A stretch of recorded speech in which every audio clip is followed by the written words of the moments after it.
प्रशिक्षण का डीएनए आखिर किसमें?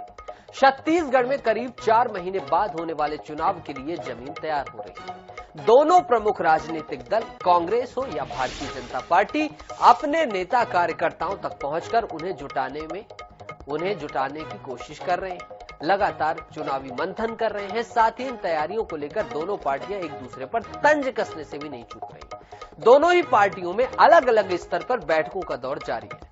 भाजपा भी प्रदेश से लेकर बूथ तक अपने कार्यकर्ताओं को मोबिलाइज कर रही है, यानी कि इकट्ठा कर रही है। वहीं कांग्रेस में संभागीय सम्मेलन का दौर पूरा हो चुका है। अब विधानसभा स्तरीय प्रशिक्षण शिविर शुरू हो गया है। शनिवार को प्रदेश पदाधिकारियों, जिलाध्यक्षों, निगम मंडलों के पदाधिकारियों को प्रशिक्षण दिया गया। जल्द ही 10,000 नेता प्रदेश के सभी 23,000 बूथों पर जाकर प्रशिक्षण देने वाले हैं। जाहिर है कि चुनाव में जब चंद महीने बाकी हो तो यह सब जरूरी हो जाता है, लेकिन भाजपा कांग्रेस के प्रशिक्षण पर सवाल उठा रही है।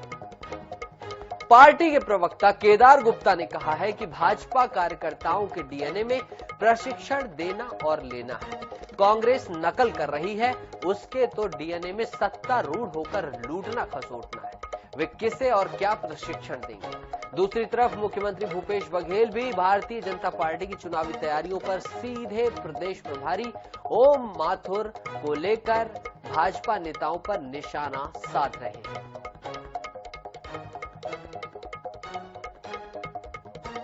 आजकल तो देखो, न रमन सिंह जी का आता पता है, न धर्मलाल कौशिक जी का पता है, न बृजमोहन जी का, न अजय जी का। वो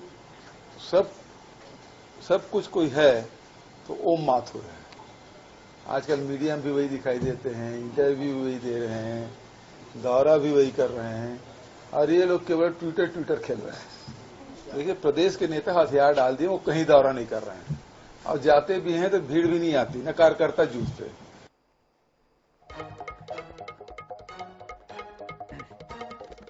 देखिए, नकल करने के लिए भी अकल की जरूरत होती है। प्रशिक्षण देना और प्रशिक्षण लेना ये भाजपा के कार्यकर्ताओं के डीएनए में है। कांग्रेस इसको देखकर नकल कर रही है। वो प्रशिक्षण देने चले तो जाएंगे, पर क्या कांग्रेसी प्रशिक्षण लेंगे?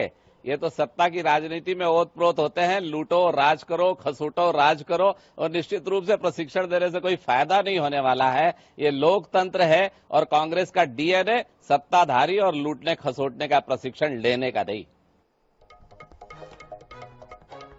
तो सुना आपने, इस मुद्दे को लेकर भारतीय जनता पार्टी और कांग्रेस एक दूसरे के आमने सामने आ गए हैं। करीब 4 महीने बाद होने वाले चुनावों को लेकर दोनों ही पार्टियां अब संघर्ष कर रही हैं, अपनी अपनी जमीन तैयार कर रही हैं। दोनों प्रमुख राजनीतिक दल, चाहे वो कांग्रेस की बात करें या भारतीय जनता पार्टी की बात करें, अपने कार्यकर्ताओं को जुटा रहे हैं, नेताओं को इकट्ठा कर रहे हैं। दोनों ही पार्टी के नेता एक दूसरे पर तंज भी कस रहे हैं। दोनों ही पार्टियां अलग अलग स्तर पर बैठकें कर रही हैं। भारतीय जनता पार्टी प्रदेश से लेकर बूथ तक कार्यकर्ताओं के लिए भी बैठक कर रही है, वहीं कांग्रेस भी कर रही है। कांग्रेस ने संभागीय सम्मेलन किया है अभी हाल फिलहाल में, और अब विधानसभा स्तर के प्रशिक्षण शिविर की शुरुआत कर रही है। इसी को लेकर अब ये छींटाकसी चालू हो गई। शनिवार को प्रदेश पदाधिकारी, जिलाध्यक्ष, निगम मंडलों के पदाधिकारियों को प्रशिक्षण दिया गया। जल्द ही 10,000 कांग्रेस के नेता प्रदेश के सभी 23,000 बूथों पर जाकर प्रशिक्षण देने वाले हैं। जैसे ये खबर सामने निकल कर आई, जैसे ही कांग्रेस ने इस संदर्भ में मीडिया से जानकारी साझा की, मीडिया ने आपसे की, आपके माध्यम से ये जानकारी, मीडिया के माध्यम से यह जानकारी कांग्रेस तक पहुंच गई। जाहिर है कि चुनाव में जब चंद महीने बाकी हो तो यह सब जरूरी हो जाता है। और जैसे ही भारतीय जनता पार्टी ने सुना, भारतीय जनता पार्टी ने कहा यह प्रशिक्षण शिविर वगैरह कुछ होता नहीं कांग्रेस से, कांग्रेस नकल कर रही है भारतीय जनता पार्टी की। देखना है कि अब इसमें सियासी सरगर्मी किधर तक जाती है।